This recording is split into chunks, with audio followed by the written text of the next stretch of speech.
ঘুগনি খেতে সব মানুষই পছন্দ করে, তার সাথে ঝাল ঝাল ঘুগনি যদি হয় চেটেপুটে সবাই খেয়ে নেয়।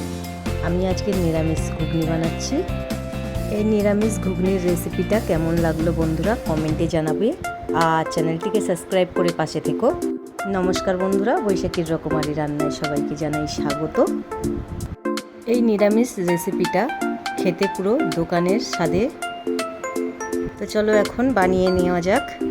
প্রথমে এখানে কড়াই ভিজিয়ে রেখেছিলাম রাতে, আর ছোট ছোট করে আলু কেটে রেখেছি।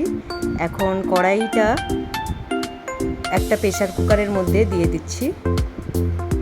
দিচ্ছি আলু, আর দিয়ে দেবো অল্প পরিমাণে হলুদের গুঁড়ো আর জল দিয়ে প্রেসারটাকে বন্ধ করে সিদ্ধ করে নেব। একটা সিটি দিয়ে নেব। এখানে দুটো টমেটো নিয়ে নিলাম, টমেটোটাকে কেটে নিচ্ছি।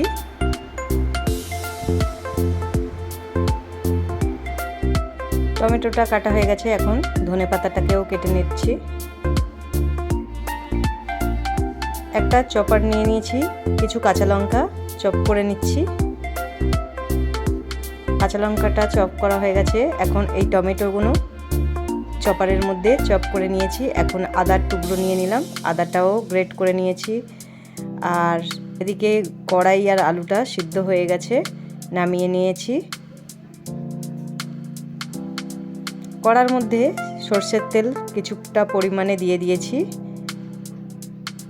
দিয়ে দিচ্ছি দুটো শুকনো লঙ্কা, দুটো তেজপাতা, গোটা জিরে, গোটা গরম মশলা, আদা বাটা, সব কিছু দিয়ে ভালো করে কষে নিচ্ছি। একটু কষা হয়ে গেছে, দিয়ে দিচ্ছি টমেটো পেস্টটা দিয়েও ভালো করে আর একটু কষে নিচ্ছি। আর গ্যাসটা লো ফ্লেমে রেখেছি। দিয়ে দিচ্ছি হলুদের গুঁড়ো পরিমাণ মতন, হাফ চামচ কাশ্মীরি রেড চিলি পাউডার, কাঁচা লঙ্কা গ্রেট করা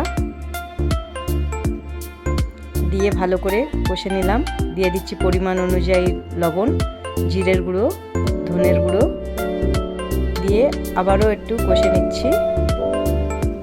দিয়ে দিচ্ছি সিদ্ধ করা আলু আর মটরটা, দিয়ে মশলার মধ্যে ভালো করে মিক্সড করে দেব।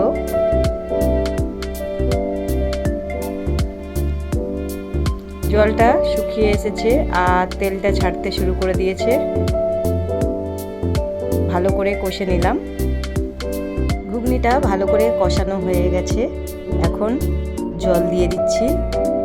পরিমাণ মতন জলটা দিচ্ছি, যতটা গ্রেভি রাখবো সেইভাবেই জলটা দিলাম। ভালো করে চারিদিকটা নেড়ে দিয়ে এখন 2-3 মিনিট মতন ঢাকা দিয়ে রেখে দেব। ঘুগনিটা ভালোভাবে ফুটে উঠেছে।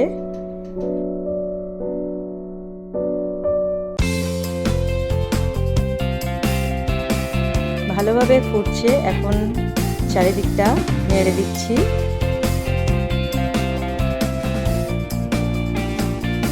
কালারটা দারুণ এসে গেছে ঘুগনিটা হয়ে এসেছে। এখন এটাকে নামিয়ে নেব। ঘুগনির এই রেসিপিটা হয়ে গেছে। এখন আমি ভিডিওটা এখানেই শেষ করব। নমস্কার, সবাই ভালো থাকবেন।